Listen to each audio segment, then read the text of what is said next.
In 1989, Capcom released Final Fight in arcades across the globe. This beat-em-up was unlike anything we had seen up until that point. It featured massive sprites against superbly detailed environments, all while dropping an obscene amount of enemies on the screen and two-player support. The power of the CPS arcade platform was on full display with this one, and it was one of the very best-looking arcade releases of its day. The idea of this coming home intact was almost laughable at the time. Surely some major concessions would need to be made for even the most powerful home hardware to have a shot. The first to give it a go was the Super Famicom in 1990, only a year after the arcade dropped. This one was highly anticipated, and at first, it seemed like things were gonna be awesome. The pictures in the gaming magazines of the time looked just like the arcade, right down to the size of the characters and the beautiful backgrounds. Upon release, we learned many things were cut back to get this on an 8 megabit cartridge that it shipped on. It was missing one of the main cast members. It didn't have the two-player co-op. It was missing an entire stage and boss fight. It was still a solid game, but it certainly was a far cry from the arcade original. Then came some home computer versions that did the best they could given the gulf of power between them and the arcade, but most of those just ended up far worse than the Super Nintendo edition. The very first home version that did the arcade justice was the port to the Sharp X68000. While it didn't have as many enemies on screen, it did replicate just about everything else perfectly. Granted, you needed an X68000 that cost a few $1,000, but that arcade accuracy couldn't be denied. In 1993, the Sega CD got its own version of Final Fight, a hotly anticipated release that promised to right all the wrongs of the previous Super Nintendo edition. And in this episode, we will be taking a look at that version, talk a bit about how it turned out, and even compare it to the original arcade classic. Just how close was it? Let's find out.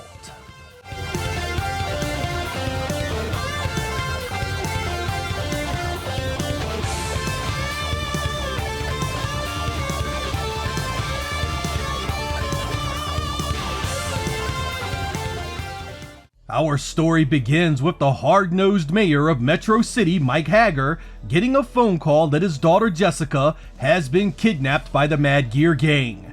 This group of misfits wants to run the underbelly of the city free from the restrictions imposed by its new mayor.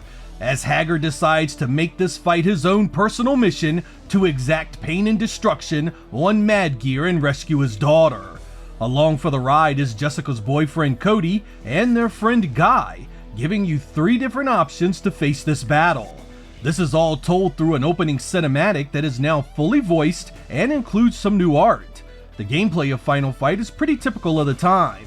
You of course have your standing combo that hits multiple times and knocks down your enemy. This differs in speed and power depending on your character of choice. From there you have a standing jump kick, a guided jump kick that moves left to right, and a drop attack that again varies by the fighter.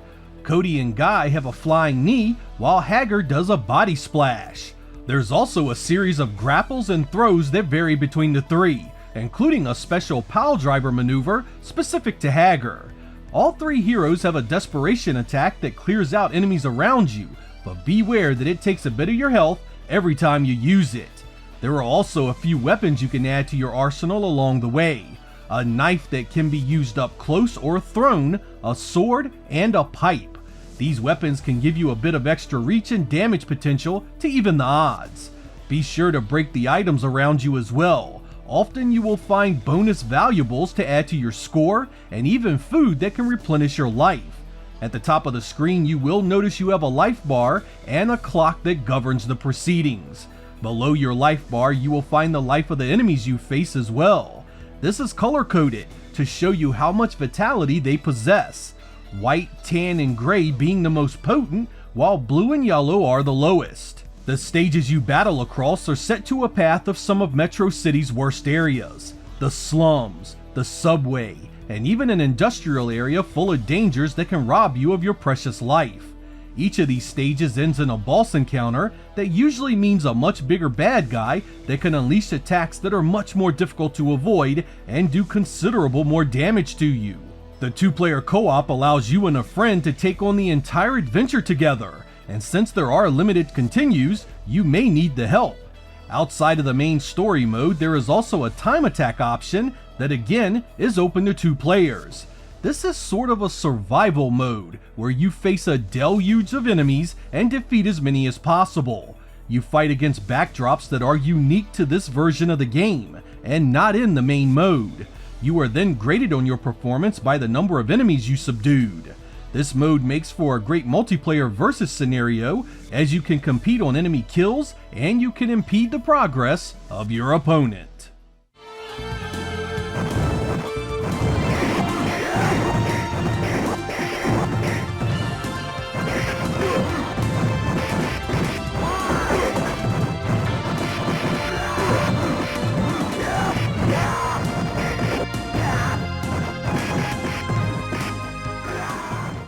When Final Fight was released in 1989, it was a knockout visually and one of the best looking beat 'em ups you could find, and very little of that had changed by 1993.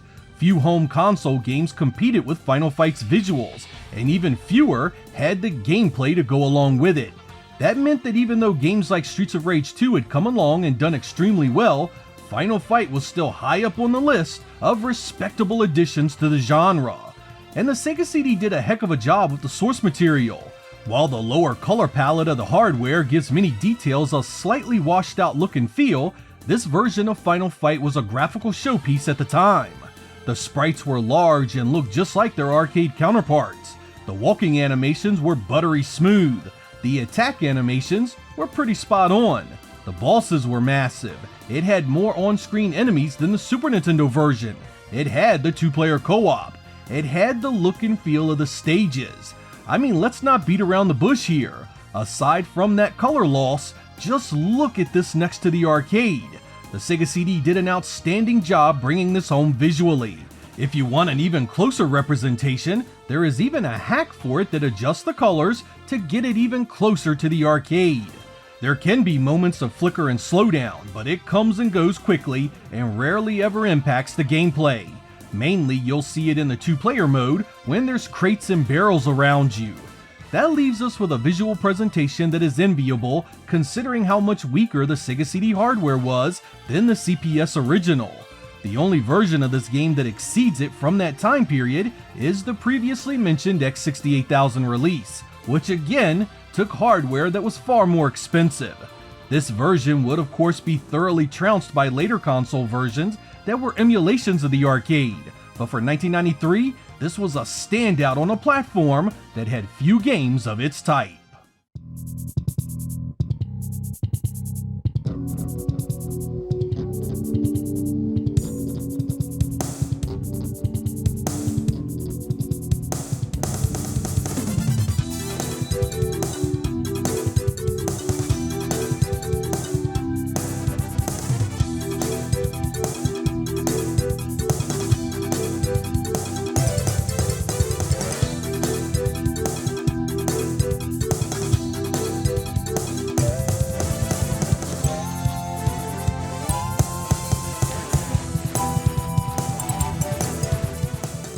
As one might expect with the Sega CD using optical media and all, the sound gets quite the upgrade, or at least I feel it does.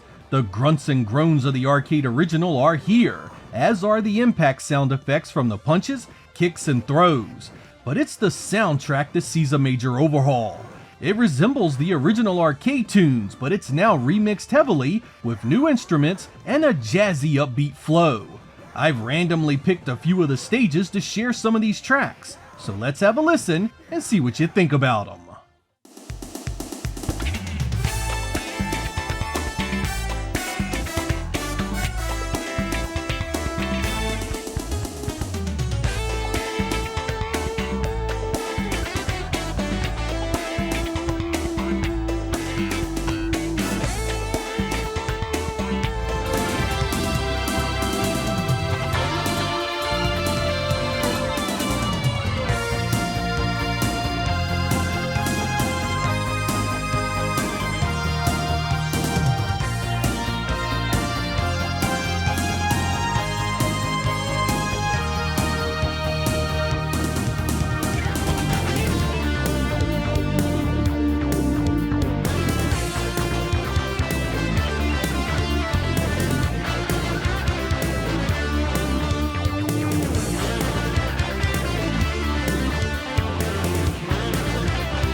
Before I offer any critiques, I'd like to take a moment and give you a fan's perspective from someone who owned and supported a Sega CD at the time. The Sega CD had been on the US market a mere 7 months when this landed, and it desperately needed it. Up until that point, we had received a bunch of full motion video games, some licensed stuff, and not much more that looked any better than what a Sega Genesis could have done by itself. So when this arrived, it was most welcome. It showed the potential of arcade ports and gave hope that more Capcom titles, including hits like Street Fighter II, could possibly make an appearance. It had the content the Super Nintendo version cut, and at the time, that was a big deal. I absolutely adored it for that and played it frequently for months, often showing it off to my friends as just how awesome the Sega CD could be. But for all its appeal, this version still has some things that held it back from absolute perfection. The first thing is again color. Since the Sega CD was limited to the same colors the Genesis could display, you get some areas that lack the same level of brightness and detail of the arcade and Super Nintendo releases. The real standout issue is the gameplay, however. While far from broken or anything resembling bad, there is a slowness to the attacks that make it feel different than what you felt in the arcade. While most of the time this matters little, there are times when you face many enemies that the slower combo attack speed causes you to take longer, leaving you open to counterattacks more frequently. That actually makes this one of the more difficult 16-bit versions of the game, particularly when you pump the challenge up to the higher settings. I was also quite displeased with the censorship the Western versions received. While it most certainly isn't any real issue that will make you hate the game, it was an unwelcome change that made little sense when Sega was supposedly the more mature brand and didn't treat you like a child. These changes started in the opening cinematic with Jessica. In the Japanese Mega CD version, she appeared in her brawl, lending the scene a more threatening tone that she was in some real danger of being assaulted. On the Sega CD, she's in a red dress, as if seeing a brawl was just too much for US teenagers and young adults. Further changes came with the names of some of the bosses. Damned became Thrasher, and Sodom became Katana. Apparently, a little leg was off limits for US kids as well, as both Poison and Roxy were given a bit more clothing to hide their exposed skin. Again, this isn't a big deal, but it certainly makes you scratch your head since none of these things were outlandish or overly sexual to begin with. You also have to remember that Sega itself secured the rights to this title, publishing it in every region and owning a stake in the company A-Wave that did the actual programming. The same Sega that released Eternal Champions that same year. In the end though, the Sega CD version was a real triumph at the time. The slower gameplay could be adjusted to, and the other issues were more irritations than anything that really affected your enjoyment of things. I'd even argue that from a console perspective, this remained the best way to play Final Fight for years, and it certainly remains one of the premier standouts of the Sega CD library.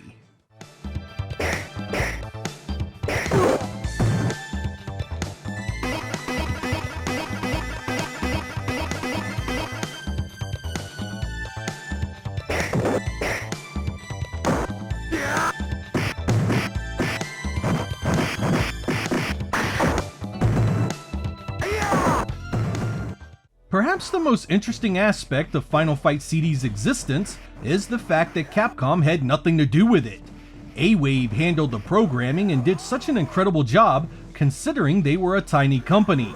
If you have never heard of this developer before, don't feel bad, because they were mostly a support group that helped larger studios finish their games. Sega owned a small piece of the company and likely didn't spend much getting them to handle the porting duties here. Another interesting aspect of this version is that the PAL releases are apparently more difficult. You get less continues and the healing items aren't as effective. Unfortunately, it retains the censorship seen in the US version. The real tragedy of Final Fight CD is the fact that we didn't see more Capcom arcade ports on the Sega CD. Sadly, outside of a Japanese-only quiz game, we got nothing. Street Fighter II was MIA. Knights of the Round was nowhere to be found, and when the Punisher came home, it was on a pathetic 16 megabit cartridge that had no hope at all of doing the arcade version any justice. I would have loved to have seen these released on the Sega CD, especially with the port of Final Fight here turning out so well. We wouldn't see any real Capcom support on a Sega system until the Saturn came along a few years later. That leaves us with a legacy of missed potential yet again, a staple of the Sega console experience. You got a taste of how great things could be, but we're ultimately left with a feeling it could have been so much more. I'm Sega Lord X, thank you guys for watching, and I will catch you next time.